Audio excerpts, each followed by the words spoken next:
Dober dan. V kriminalkah je identiteta pogosto ena ključnih skrivnosti, no in naš današnji gost ima dvojno identiteto že skoraj 20 let. Sam pa v svoji skoraj 30-letni karieri pogovorov z nedeljskimi gosti še nikoli nisem začel takole. Se lahko prosim predstavite? Ja, sem August Demšar in sem pisec kriminalk. Ampak August Demšar ste samo kot pisec kriminalk. Ja, oziroma zadnjih 20 let sem August Demšar znotraj vsega, kar se tiče literature in podobnih zadev. Zakaj pa imate oziroma ste imeli potrebo postaviti tako jasno ločnico med pisanjem in zasebnim življenjem, torej med življenjem nekega raziskovalca in univerzitetnega predavatelja in piscem kriminalk? Začelo se je vse skupaj kot neke vrste šala, ne? Ko sem leta 2006 kontaktiral svojo prvo založbo in jim ponudil svoj prvi roman, sem jim rekel, da seveda je značilnost tega mojega pisanja čisti žanrski izdelek, čista kriminalka. In potem sem urednika na založbi vprašal, kaj pa, če bi si jaz izmislil psevdonim, ker je pač to tudi eno od pravil žanra. Mnogi pisci kriminalk so pač uporabljali psevdonime, ne? In takrat je urednik rekel, da ni nobenega problema, zato ker tako Tomaža Zupančiča kot Augusta Demšarja nihče ne pozna, torej gre za čisto oranje ledine in da je vseeno, pod katerim imenom oni mene začnejo propagirati. Potem se je pa odločil za Augusta Demšarja. Danes mi pa to ustreza tudi zaradi tega, ker v tej poplavi vsega javnega znotraj družbenih omrežij se mi zdi ena velikih kakovosti življenja, da ohranjam svojo zasebnost. Pa ljudje, s katerimi imate vsakodnevno opravka, denimo študenti ali prodajalka v najbližji trgovini vašemu domu, vedo, da ste eden najbolj branih slovenskih avtorjev? Prvih 5-6 let smo to uspeli skrivati, oziroma nikoli nismo skrivali, ampak nismo tega obelodanjali. Ljudje niso vedeli, v mojem delovnem okolju recimo večina sploh ni vedela, da pišem, razen par teh prijateljev. Potem se je pa to pač počasi razvedlo. Zanimivo se mi je zdelo nekaj. Na teh prvih intervjujih so se ljudje zanimali skoraj da bolj kot za moje pisanje, kot za to, kdo sem. Torej, ena taka skrivnostnost, da ne veš čisto točno, za koga gre, je bila vedno privlačna. Pri bralcih kriminalke je to vedno neka skrivnost, neka nepojasnjenost je vedno zelo zanimiva. Skratka, prihodnje leto bo minilo 20 let od izida vašega prvenca Olje na balkonu. Spomnim se ene prvih novinarskih konferenc pri založbi Sanje, ko ste rekli, da sami sebe ne vidite kot pisca kriminalnih romanov do točke, ko boste ustvarili pravi ciklični kriminalni roman, torej niz romanom z istim glavnim likom. Se spomnite trenutka, ko ste sami pri sebi rekli, zdaj sem pa ta cilj dosegel? Ja, se spomnim. Moj cilj takrat že od začetka je bil 6 romanov. Teh 6 sem izbral zato, ker sem nekje pri meni mislim, da je bila malo literarna teorija, prebral en prispevek Matjaža Kmecla, ki je rekel, da se pač en ciklični junak, literarni junak prime, kadar se pojavi v recimo 6 romanih. To sem si zadal za cilj. Že takrat ob izdaji prvega sem imel napisanega drugega in pol tretjega in sem vedel, da do 6 mi bo šlo. In takrat sem potem z urednikom pač dogovoril, sem rekel, enih 6 bi bilo fino vztrajati, oni so rekli, da ja. In potem bomo pa videli, kaj bo. Po 6 se spomnim, da sem imel vsega skupaj malo dovolj. Potem je sledila prva pauza, ker do takrat sem izdajal po en roman na leto. In potem je naslednji, 7. roman Miloš izšel še leta 2016, torej po 3 letih. Nisem vedel, ali bom nadaljeval s pisanjem, upal sem, da bom. Danes pa, ko smo pri, mislim, da številki 14, vidim, da pač še bom kar naprej nadaljeval, pa bom tisto 6 malo raztegnil. No in danes imate za seboj 13 romanov, v katerih nastopa višji kriminalistični inšpektor Martin Vrenko s svojo ekipo. Podpisujete se torej pod, zdaj lahko rečemo, najdaljši slovenski cikel kriminalnih romanov. Vaši romani so zaživeli tudi na televizijskih ekranih v seriji Primeri inšpektorja Vrenka. Sodite tudi sicer med najbolj brane in izposojene slovenske avtorje tega žanra. Ste si takrat pred 20 leti predstavljali, da vas bo v bistvu ena stava ali hec z ženo oziroma nezadovoljstvo nad enim slabim kriminalnim romanom pripeljal tako daleč? Sploh glede na to, da ste v bistvu se pa začeli ukvarjati oziroma pisati razmeroma pozno, še v svojih 40 letih. Ne? Niti slučajno si nisem predstavljal česa takega. Začutil sem samo to, ko sem najprej za čistega interesa videl, kako je to, če si na drugi strani kriminalnega romana, ne kot bralec, ampak kot pisatelj. Ko sem potem tega napisal, sem videl, da je to en velik užitek. In odločil sem se, da bom v življenju počel tudi to, kar me je res takrat izpolnjevalo in me izpolnjuje še danes. Ampak časi so bili popolnoma drugačni. Leta 2007 se slovenskih kriminalk ni bralo. Mi bralci kriminalnih romanov po slovenskih romanih nismo segali. Sej nekaj jih je bilo. Slovenski, tudi že ciklični roman je takrat živel. Ampak bolj poskusi, ne? Sergij Verč pa Vladimir Štefanec sta pisala te zadeve, tudi nekateri drugi, ampak to, kar se je zgodilo tam v zadnjih 10 letih, je pa seveda nekaj čisto drugega. Zelo sem vesel in zelo sem ponosen, da sem tudi sam del tega, kar se danes dogaja na polju slovenske žanrske literature. Ampak pozabili ste mi pa povedati, kaj je bilo s to stavo z ženo? Ta stava je resnična. Šlo je za to, da sem do svojega 40. leta sem bil samo navdušen bralec kriminalk in tako vsako leto sem tudi tisto leto, nekje v začetku junija, obredil mariborske knjigarne, da bi poiskal tisto, kar še pač ni sposojeno od prevodne literature, in sem naletel na eno kriminalko. In potem sem tisto prinesel domov in sem začel prebirati in sem postal zelo jezen. Po enih 50 straneh sem ugotovil, da v tem romanu avtor krši popolnoma vsa pravila, ki bi jih naj vsebovala kriminalka. Jaz takrat nisem vedel, kaj so ta pravila, jaz jih nisem nikjer bral, nisem se jih učil in podobno, ampak ko prebereš nekaj 100 kriminalk, veš, kaj je tisto, kar je bistvo za pač ta del žanrskega pisanja.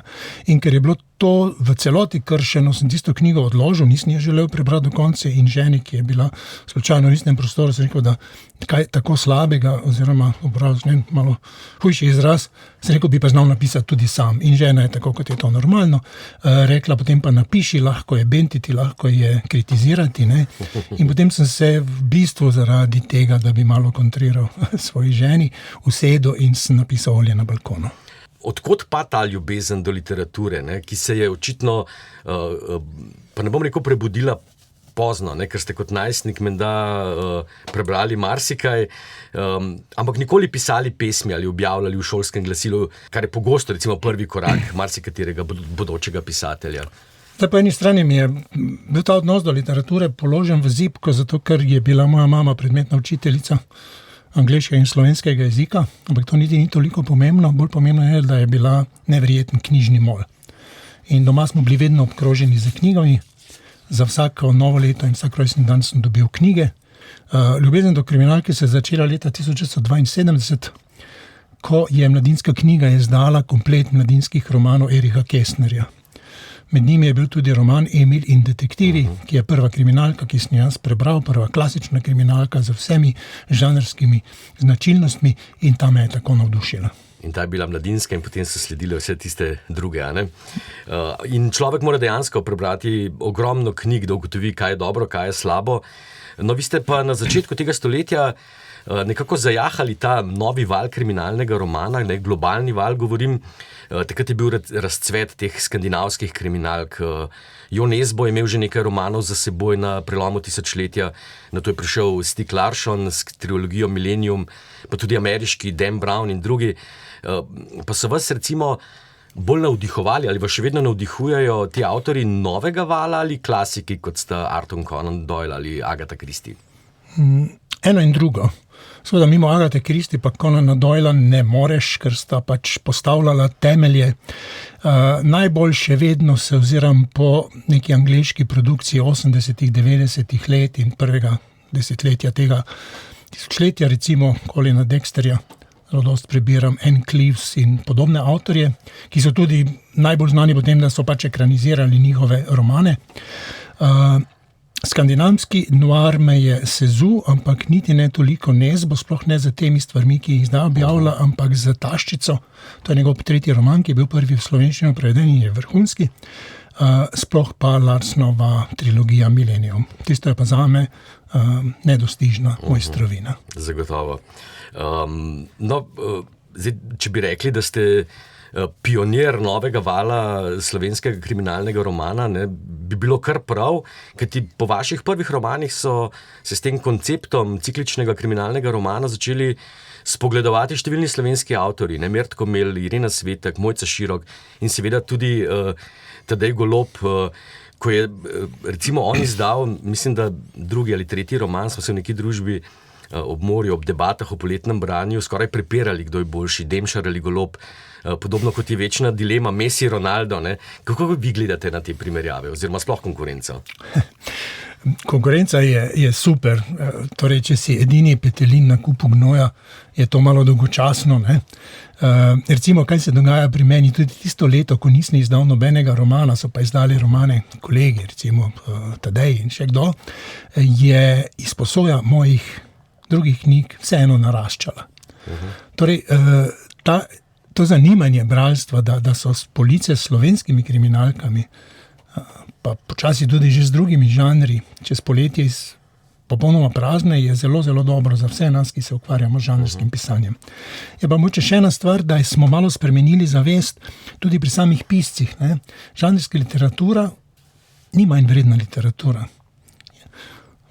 Že lepo je na enem drugem polju Marina Abramovič rekla, ko je gostovala v Sloveniji, ne, in so spraševali, v katero polje sodi njena umetnost, ali v feministično ali žensko umetnost, ali v to, je rekla, da obstajata samo dve vrsti umetnosti, dobra in slaba, tako jaz isto govorim za literaturo. Ne želite pa se primerjati s komorkoli z naše scene?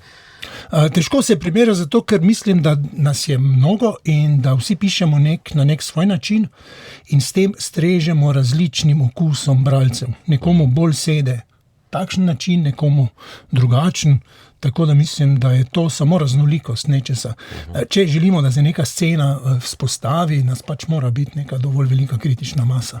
Politično korektno, ampak vseeno bom vztrajal, koga bi raje videli, da razišče, ne vem, vaš umor, Martin Vrenko ali Taras Birsa?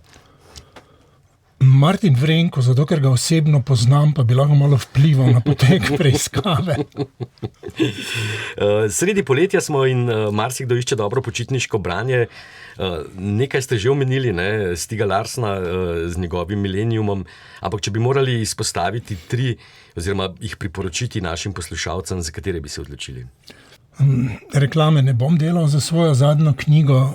Če kdo ni prebral Millenniuma, mu to vsekakor priporočam. Takega bi že težko našli, ne? Takega bi že težko našli, čeprav jih je še kar nekaj. Tudi jaz se kdaj srečam s kom, ki že tega ni prebral in mu zelo, zelo zavidam. Drugače pa karkoli od slovenske produkcije dajmo brati vse, kar izide novega, tudi če ni preveč razvpito, ne, ker marsikdo se poskuša v žanru, tako da je pa to zelo pomembno, ne? Če tudi ostali pišejo podobnih zgibov kot jaz, je seganje bralcev po knjigah največja zadovoljstvo. Ste pa tudi velik ljubitelj kriminalnih televizijskih serij in filmov. Morda tu še izpostaviva 3, no, za krajšanje poletnih večerov? Ja, vsake toliko časa na teh raznih videoklubih, ki so nam zdaj na voljo, odkrijem kaj novega. Recimo zdaj trenutno gledam angleško krimiserijo Dalglish, ki je napisana po romanih P.D. James in je dovolj zanimiva, malo drugačna in vidi se ji nekaj, ni delana na prvo roko, ni delana samo zato, da bi pač producenti nekaj zaslužili s tem, ampak ima neko svojo malo težjo podstat. No, tole vprašanje o serijah sem nekako vtaknil zato notri, ker bova zdaj slišala eno pesem. Kajti ljubitelj ste ene serije, ki vam je recimo temu ne bi pripisal, in to serije Gorski zdravnik z doktorjem Martinom Gruberjem v glavni vlogi. Kako to? Ja, Gorski zdravnik, avstrijska TV serija, zdravniška, ki je zelo popularna tudi v Sloveniji, je po moje zelo lep primer kakovostnega obrtnega žanrskega izdelka.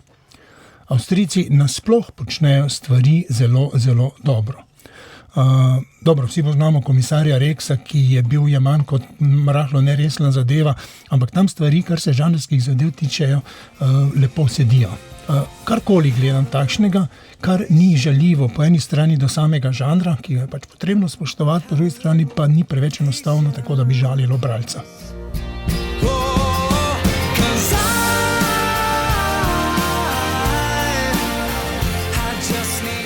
Današnji nedeljski gost je Tomaž Zupančič, ki svoje kriminalne romane že skoraj 20 let objavlja pod psevdonimom Avgust Demšar. Veljate za enega ključnih avtorjev, ki so pri nas pomagali oživiti kriminalni roman in ga tudi nekako umestili v to svetovno renesanse, ko je žanr se začel odpirati in začel odpirati vprašanja morale, politike, družbenih odnosov in človekove psihologije. Pa greva zdaj malo k vašemu inšpektorju Martinu Vrenku iz Maribora. Po eni strani je zelo klasičen preiskovalec, skoraj kot Sherlock Holmes ali Hercule Poirot, no po drugi strani pa je presenetljivo običajen človek z urejenim družinskim življenjem, ni hazarder, nima velikih travm ali kakšnih ekscentričnosti, ki jih pogosto srečujemo pri detektivih. Kje ste vi našli tega svojega Vrenka in zakaj ste ga ustvarili prav takšnega, kot je? Ja, tako kot marsikdo od tudi današnjih poslušalcev, že leta in leta spremljam TV krimiserije Umori na podeželju oziroma Midsomer Murders. Pred par leti sem naletel na eno od knjig Carolyn Graham, kjer je uvodni predgovor napisal John Nettles, igralec, ki je v prvih 13 sezonah igral inšpektorja Barnabyja, in tam je pojasnil, kako je prišel do tega, da je razvil to vlogo. Rekel je, da je prišel producent Brian Trumay k njemu in rekel, veš kaj, ti bi lahko igral to in to vlogo, pa ga je zavrnil in rekel, ravno kar sem končal za neko tako vlogo, dost imam tega, ne bom, ampak je producent vztrajal in mu je potem dal v roke eno knjigo, rekel, vsaj to knjigo preberi. Potem, ko je prebral, je Barnaby pa povedal tole, ko sem prebral, sem se odločil, da bom naredil izjemo, da si bom premislil in bom z veseljem odigral tega glavnega junaka, to pa zato, ker sem pričakoval, da bo šlo še za enega od junakov, ki bo poln travm, ki bo imel za seboj takšno in drugačno tragedijo, ki bo zasvojen za tem ali onim, ki bo ne samo življenjski zaradi tega, ampak bo celo vse skupaj malo pretirano, ampak gre za čisto enega navadnega uslužbenca, javnega uslužbenca, ki ima seveda svoje pozitivne lastnosti, obenem pa živi eno dolgočasno malo meščansko življenje z ženo in hčerjo, ki se na vsake toliko vrača domov, in približno nekaj takega je Martin Vrenko. Ko predno sem začel pisati, sem vedel nekaj. Moji romani se bodo dogajali v domačem okolju, nastopali bodo domači avtorji. Zgledoval se bom, torej v Sloveniji ne letamo po zraku kot Supermani in se ne obnašamo kot James Bondi, ampak gre za slehernike. Jaz takrat nisem poznal nobenega mariborskih kriminalistov, sem pa hodil dosti po lokalih, kjer sem visel, popival, kakšno kavo spil, kakšno pivo in gledal ljudi okrog sebe in si predstavljal, da je lahko kdo od teh tudi kriminalist, ki je prišel na malico in tako naprej. To so bili čisto navadni ljudje in tako je Martin Vrenko tudi en čisto navaden javni uslužbenec. In tudi zato toliko bolj zanimiv, morda brez vsega balasta. A je bilo zavestno tudi to, da v svoje romane tako spretno vključujete družbeno kritične teme, kot so korupcija, nasilje, socialna razslojenost, homofobija? Čemu pravzaprav namenjate več pozornosti? Sami kriminalni uganki in zapletu ali družbenemu komentarju kot takemu? Moje pisanje je namenjeno ustvarjanju kriminalke. Zapleta, razpleta, ključev, ki so povezani z ugibanjem, tekmovanja med menoj in bralci, kdo bo koga malo prinesel naokoli in tako naprej. Skratka, upoštevam tiste klasična pravila, ki jih žanr pač zahteva. Družbena kritičnost ali kakršnokoli omenjanje aktualnih problemov ali perečih problemov je bolj tisto, kar podpira mojo osnovno odločitev. Nikoli ne bi mogel pisati romana z drugega stališča, da bi bil družbeno-političen problem ali karkoli takega v družbi, tista osnovni vzgib, da bi začel pisati, kriminalko bi pa uporabil samo kot metodo. Bolj je družbena kritičnost metoda, s katero malo popestrim dogajanje, pa mogoče malo bolj aktualiziram, malo bolj naredim vse skupaj verodostojno. Drugače pa nikoli nisem o tem mislil pisati na tak način. In tu je še ena druga stvar. Ne? Po prvih romanih so tudi bralci, sploh na Štajerskem, govorili o tem, kako jim je zanimivo prebirati stvari, ki se dogajajo v Mariboru, v izdanem okolju, kjer se pač zelo konkretno opisujejo ulice, razdalje in podobno. Ne? Ja, zelo zanimivo, sem vesel tudi zaradi tega, ampak jaz nikoli nisem in nikoli ne bom pisal recimo romanov o Mariboru. Maribor je samo dogajalni kraj, ker se pač kriminalka mora nekje dogajati. To ni potem nekakšen poklon mestu. Kakšen sicer imate odnos do Maribora? Pa je, veste, da je poklon mesto. Ne? Zdaj, kot prvo, drugo mesto kot Maribor ni moglo priti v poštev, zato ker jaz večino svojega življenja sem preživel v Mariboru. Tu sem se rodil, tu sem odraščal, razen par let študija, sem tu ves čas. In se mi zdi, da pač mesto mogoče malo poznam oziroma ga malo bolj čutim, kot bi kakšno drugo okolje. Zato je pač tukaj Maribor. Do Maribora sem imel vedno ambivalenten odnos. Nikoli ni bil zame najlepše mesto na svetu, niti kaj podobnega. Je mesto, ki ima en kup svojih problemov, mesto, v katerem sem večkrat v življenju si zaželel, da ne bi živel v njem. Po drugi strani je pa tako, je edino moje rojstno mesto in je moje prvo mesto, kjer sem se prvič zaljubil, kjer sem se prvič stepil, kjer sem prvič karkoli takega počel in prvega pač nikoli ne moreš v celoti izbrisati. In zdaj prihajajo v Maribor ljudje, ki želijo obiskati to mesto, prav zaradi vaših romanov. Vas taka literarna, turistična dimenzija preseneča? Ja, preseneča me pa tudi navdušuje. Poznam ta občutek, tudi jaz zelo rad romam na kraje dogodkov iz moje priljubljene literature in vem, da ima to nek svoj poseben čar. Ne vem, če prihajajo ljudje od daleč na okolje, ampak kadar imamo kakšno vodstvo po krajih Martina Vrenka, je obisk vedno zelo dober. Nazadnje je bilo nekaj čez 50 ljudi in smo šli skupaj od stanovanja, kjer se je Martin Vrenko rodil, pa pogledali smo si z veseljem kraje, kjer so se zgodili umori in tako naprej. Najbolj magični del branja zame osebno je recimo, da si vsak bralec te literarne like naslika po svoje. Ko pa knjiga enkrat dobi neko filmsko ali televizijsko podobo, so seveda nekateri navdušeni, drugi razočarani in recimo moj Vrenko ne bi moral biti bolj drugačen od televizijskega. Kako pa ste recimo vi doživljali to ekranizacijo svojih romanov? Kako recimo težko je avtorju sprejeti, da njegovi liki zaživijo morda precej drugače, kot si jih je, ne vem, predstavljal ali zasnoval sam? Jaz Vrenka nikoli nisem imel v vizualni podobi. V prvem romanu sem ga opisal, ampak videl ga pa nisem nikoli. In moj odnos, ko se je začela ekranizacija, bi lahko bil podoben odnosu, ki ga je imel Andrea Camilleri, se mi zdi, avtor Inšpektorja Montalbana. Ne? Ko je Luca Cingaretti zaigral Montalbana, je bil zelo razočaran. Ampak potem, ko sta se z igralcem bolje spoznala, sta poslala zelo dobra prijatelja in danes je Camilleri seveda navdušen nad tem, kako je interpretiral njegovega junaka v enem čisto drugem mediju, nek drug igralec. Zelo podobno je pri meni. Ne? Ko sva se prvič na predvečer snemanja prve epizode, prve sezone Vrenka dobila z Darjom Vargo v Mariboru na pijači, sva si malo izmenjene izkušnje, kako vidiva Vrenka. Ne? Takrat sem ugotovil, da pač gledava na njega precej drugače.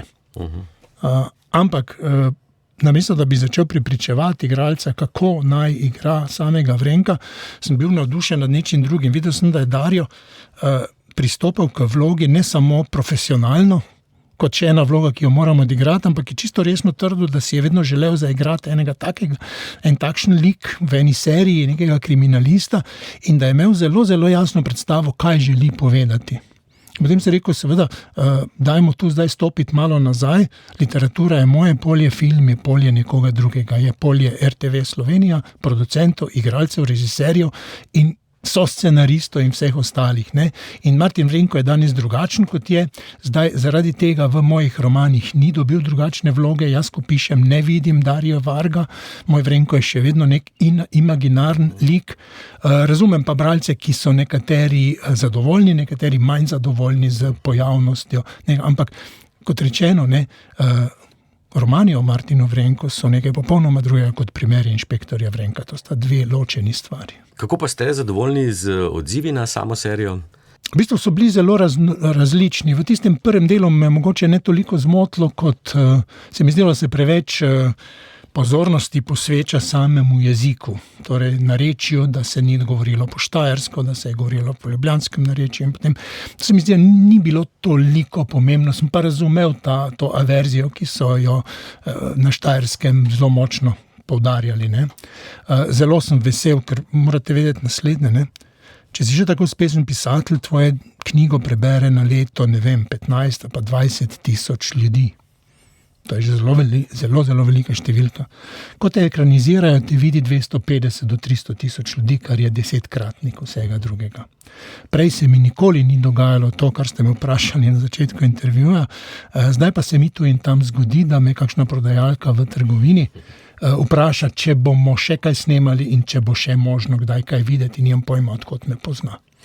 Bomo pa še brali, ko so izhajali prvi na to naslednji primeri inšpektorja Vrenka, me je najprej navdušila njihova dolžina. Ne? Na 250 do 300 straneh ste ustvarili genijalen primer, ponudili dovolj namigov.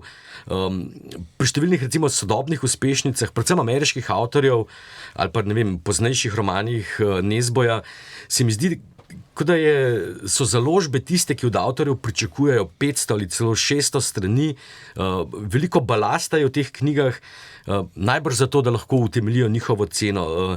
Je bila pri vas ta odločitev za krajše, kompaktne romane zavestna? O tem sploh nisem razmišljal.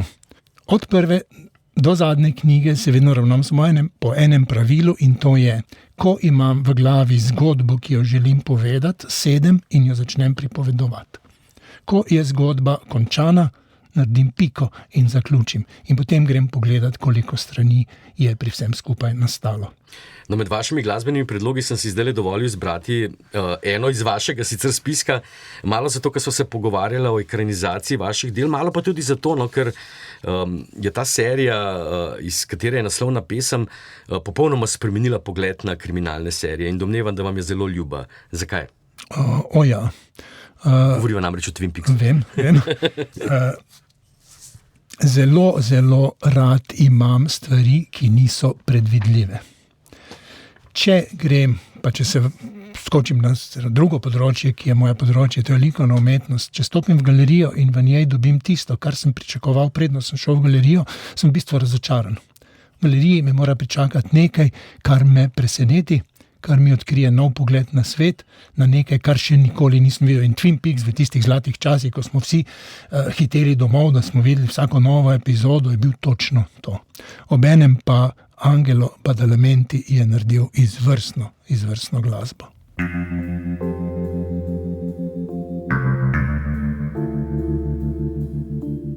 Poslušali smo naslovno pesem iz serije Twin Peaks, ki je za današnjo oddajo zbral naš nedeljski gost Tomaž Zupančič oziroma Avgust Demšar, se upravičujem za tistega Avgusta prej, pa tudi Martin, ni Martin, ampak je Martin. Kakorkoli. Twin Peaks je v 90-ih presegal okvire klasične kriminalke in nekako pokazal, da je televizija lahko tudi prostor umetniških eksperimentov, ne zgolj množične zabave. No in prav o sodobni umetnosti in tem, kako jo približati mladim, bova zdaj govorila v zadnjem delu. Najprej me zanima nekaj precej osebnega, recimo kaj kot srednješolca, ki je bil zaradi mame učiteljice praktično vse življenje obkrožen s knjigami, pripeljalo do študija likovne pedagogike. Kaj vas je torej prepričalo, da ste svojo poklicno pot posvetili prav temu področju? Mogoče vas bo odgovor razočaral, ampak nisem bil sprejet na ekonomijo. Ne, resnično, po koncu srednje šole nisem imel pojma, kaj bi želel početi sam s seboj v življenju. Vedel sem, da nikoli ne bom pisatelj, zato ker literature nisem malo.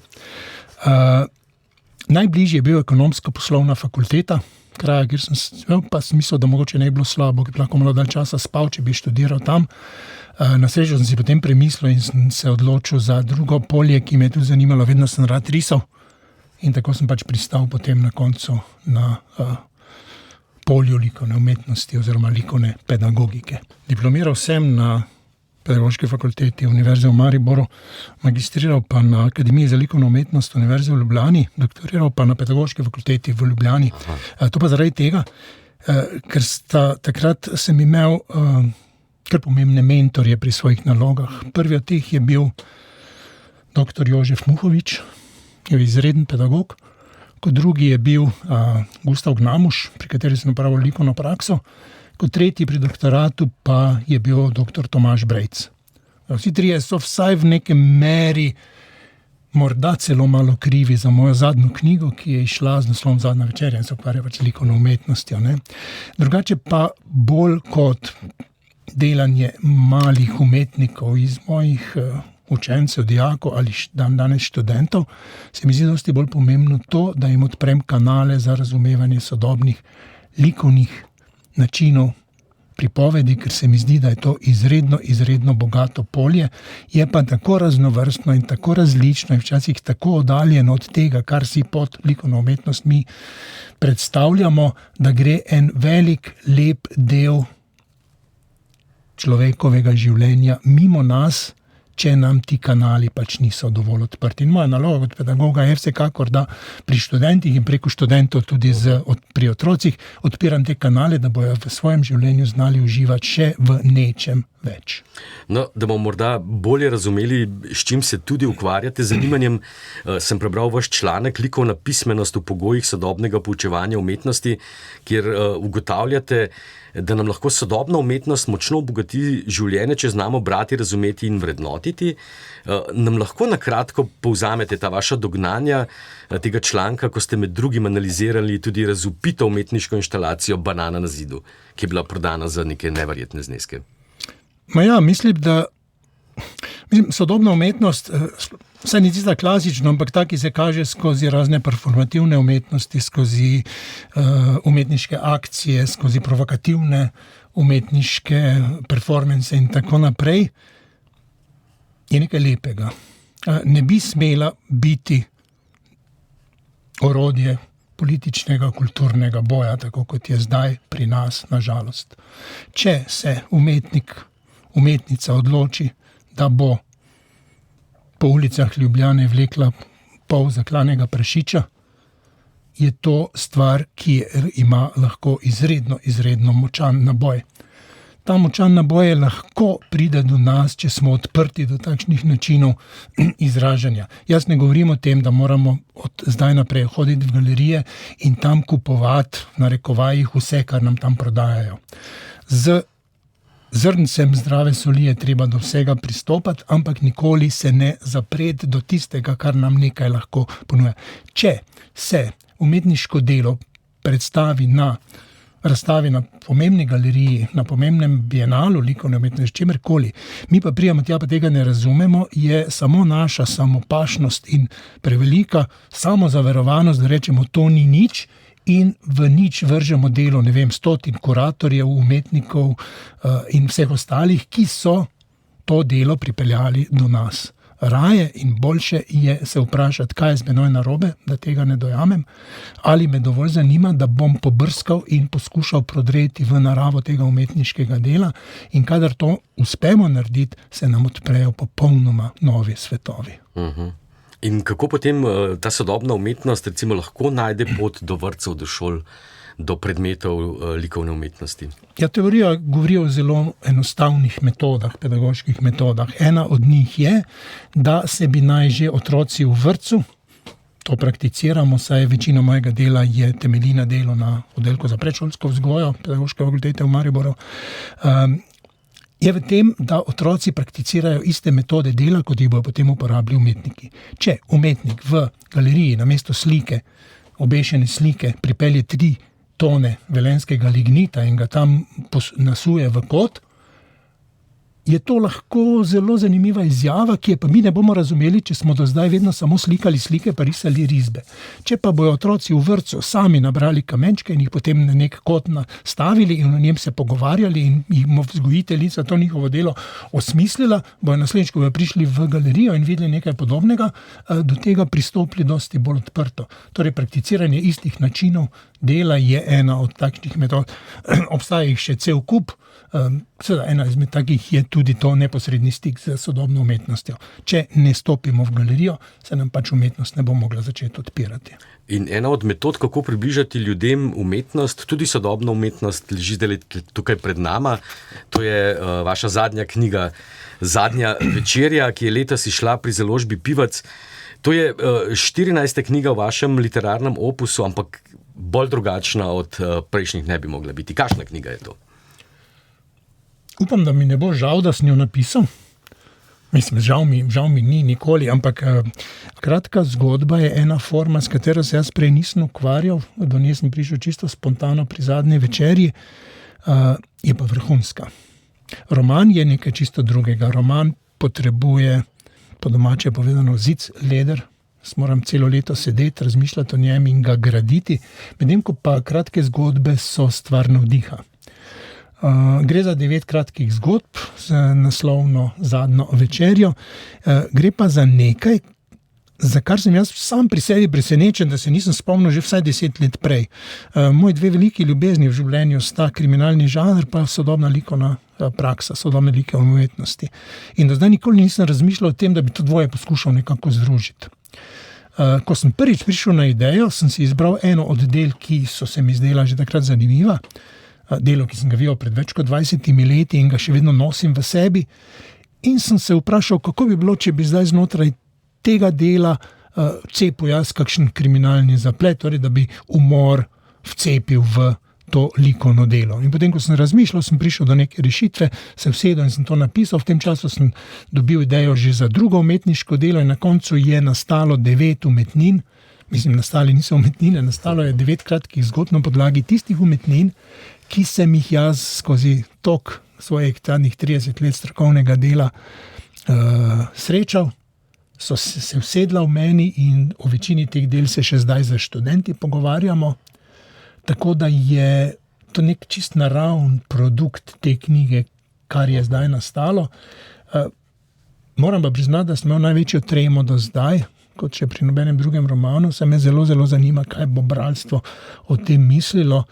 Ker zdaj se mi zdi tako, da je kratka zgodba odnese neke vrste haiku, kjer ne sme biti ničesar odveč. Vsak stavek ali vsak odstavek, vsak kratko poglavje ima svoj namen, ker v romanu ti vseeno lahko določene stvari malo raztegneš, malo skreneš na kakšno stran pot in ostalo. Se pa zagotovo vaši zvesti bralci sprašujejo, ali to pomeni, da ste se zdaj Martina Vrenka in njegove ekipe dokončno naveličali, ali je ta Zadnja večerja samo izlet in se boste vrnili nazaj k klasičnemu kriminalnemu romanu novega vala? Niti slučajno. Že dolgo nisem tako užival, kot uživam zdaj pri pisanju naslednjega primera inšpektorja Vrenka, ki se drži vseh klasičnih pravil, celo posegel sem malo na polje trilerja, kriminalke z elementi grozljivke in blazno uživam v tem pisanju. To je bil izlet, ki je bil nekam drugam, ampak jaz si tega svojega največjega užitka v življenju ne bom dal vzeti, to pa je v zgodnjih jutranjih urah razmišljati o kriminalki in pripovedovati napeto zgodbo. Čisto za konec vprašanje v duhu dobrega kriminalnega romana. Dobil sem namreč namig, da je ta vaš naslednji projekt povezan s tem okrasjem na vaši roki, z zapestnico.